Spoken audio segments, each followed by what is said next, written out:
Welcome to Oxford Real Estate Insights and our podcast on real estate research and practice, The Property Pod. This time we're doing something a little different. It's the first one where we feature a real conversation. Today is going to be between the channel's host, Martin Schmaltz, who's the director of Oxford's Future Real Estate Initiative, and Jimmy Jia. Jimmy is a D.Phil student in geography and the environment, also here at Oxford. Their discussion dives deep into the intricate world where financial accounting meets carbon accounting, specifically, within real estate. They really explore the challenges and some surprising incompatibilities between these two critical systems. It offers quite a fresh perspective on how we evaluate sustainable investments. Okay, here goes the conversation. So, hello, Jimmy. Thanks for taking the time. Of course. Good to see you, Martin. Hey, Jimmy. It looks like you're being in Oxford, and that is of course very fitting. So, to all our viewers who haven't met Jimmy yet, Jimmy is just so still a D.Phil candidate studying the metric systems of climate and finance at Oxford. He has turned in his dissertation just 2 weeks or so ago, and he's about to defend it. So this is about as deeply immersed into the topic as you will ever find anyone on planet Earth. And what he's thinking about is the flow of energy and carbon through financial transactions. So his work is right in the middle between, is it fair to say, between accounting and finance, but you have a case study on real estate. Is that roughly correct? Absolutely, Martin. Thank you so much for the time to come and chat and invite me to come and chat with you. Yeah, my research is on the intersection of financial accounting and carbon accounting. So I'm looking at both the financial flows as well as the physical carbon flows inside of an ecosystem. And you're right, the first case study I have is of a real estate project, and it's actually right behind me right now. Let me just get behind some of these trees. Now that's cool. But the project is of a passive house that was opened in construction in 2024 by New College right here. And it is a passive structure. What passive houses means in real estate is that we consume more upfront carbon in exchange for lower ongoing carbon during operations. And if you really think about that, that's just a trade-off of, should I emit carbon today or should I emit carbon in the future? That does sound like an investment project, like I teach it to first-year finance students. Is that the right way of thinking about it? Suspiciously similar to finance, isn't it? When we start thinking of carbon and net zero as a investment in carbon today for carbon savings in the future, or do I reduce carbon today by building a traditional house, but then have a higher carbon footprint going off into the future? And there is a point of trade-off of where at certain points, a traditional house makes sense, but in other situations, a passive house makes sense.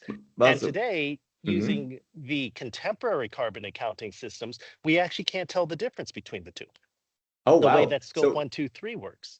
So speaking economically, before we get to the accounting, is the right way to think about it the same way as I think about the NPV of an investment project, that I basically say, well, I mean, whether it's worth it is how much it costs today in terms of additional emissions versus how many I save in the future, and the discount rate.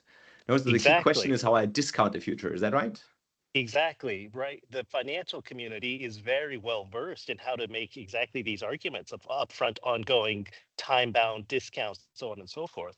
But the carbon community doesn't have this language yet. And that's because the carbon community is based on something called life cycle assessment, which is a cradle to grave calculation. Cradle is the past and grave is the future. So if I add together cradle to grave, I actually can't, if I add it all together to a single number, I can't use it. Add the numbers, no matter when they happen. Add it all together.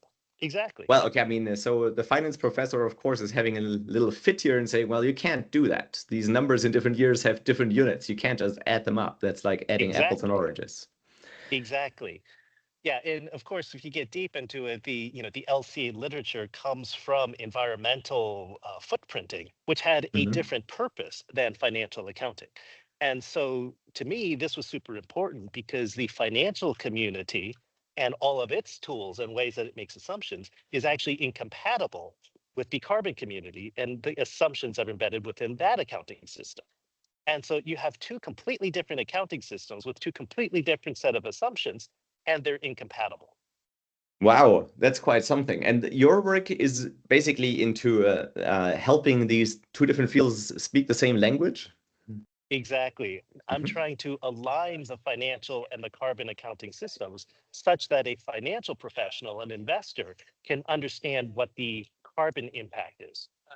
Wow. So and so sorry, this is a very financy question, but that's what people get when they listen to this channel. So the discount rate with which I discount future free cash flow, say, is that the same discount rate, or should it be the same discount rate as the discount rate at which I discount future streams of carbon emissions?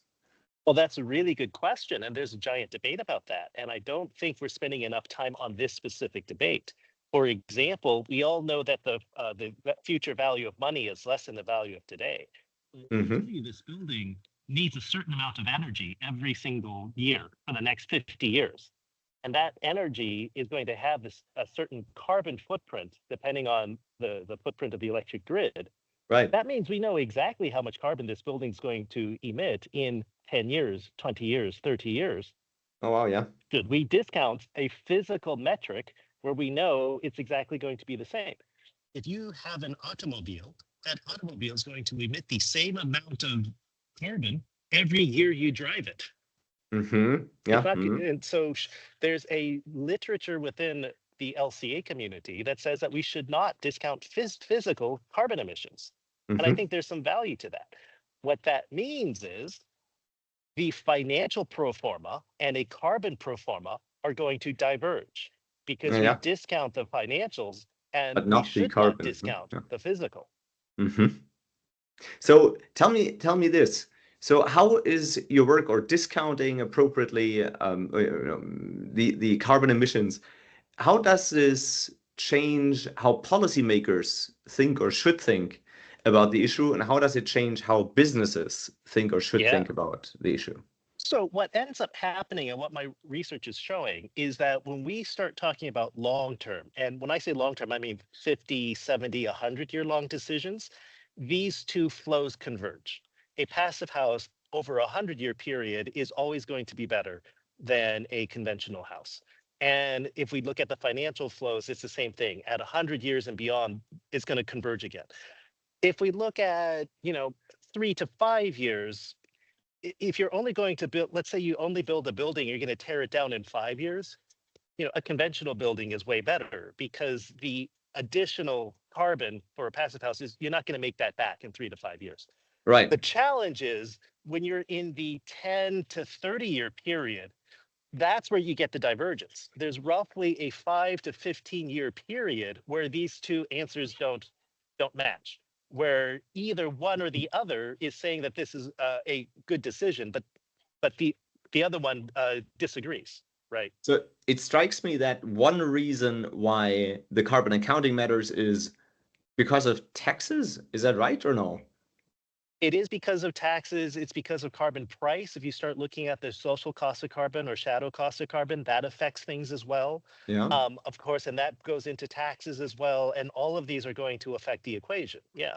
So true or false, if the market price of carbon was equal to the social price of carbon, so carbon emissions were correctly priced, then this entire exercise would be basically not needed because homeowners would just decide how much to invest in energy savings because they'll pay it in their future electricity bill one way or the other. Is that, I mean, not that this is in any way, Well, shape, or form realistic given the political economy of this world this day, yeah. but is that the theoretically right benchmark? You know what? The funny thing is, it's unknown, uncertain, because when you look at the projection of future cost of carbon, shadow price of carbon, Yeah. even at the ideal level, embedded in there is a discount rate. And so Oh, just the no, of sheer fact course. of Huh? that value itself has a time value of money assumption.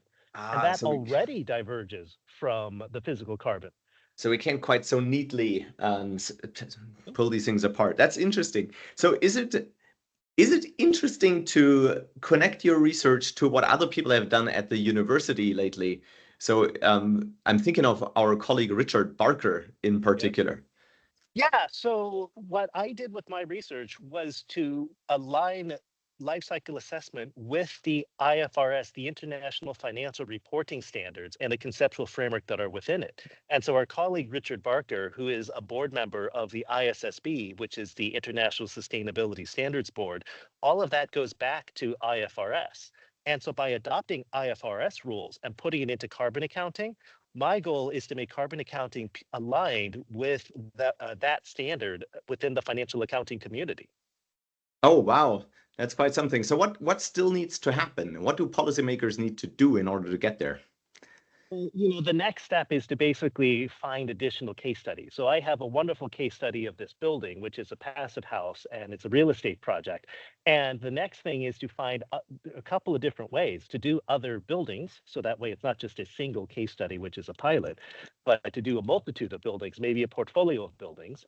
Then beyond that, the next thing is to also do non-fixed assets, but to do, let's say, inventory assets or current assets, and then Yeah, to I be able to see. do services and other aspects of accounting that IFRS covers. Now, I got you. because I have aligned myself to IFRS, I am very confident that I'm able to do the full accounting system. But now it's a situation where I'm looking for those case studies, looking for those examples, so that we can start to help policymakers and see how it aligns with their viewpoints and their tools. Excellent. So forward-thinking real estate investors and owners out there, Jimmy Jia is at Oxford, and you cannot miss him when you Google his name. Thanks very much for being on, Jimmy. That was great talking to you. Thank you very much. Take care. That brings us to the end of this insightful deep dive on the Property Pod. We really hope this exploration into the sometimes complicated world of carbon and financial accounting and real estate has given you some valuable new perspectives, maybe a few aha moments. Thank you for tuning in to Oxford Real Estate Insights. Be sure to join us for our next episode for more cutting-edge research and practice in the world of real estate. Goodbye for now.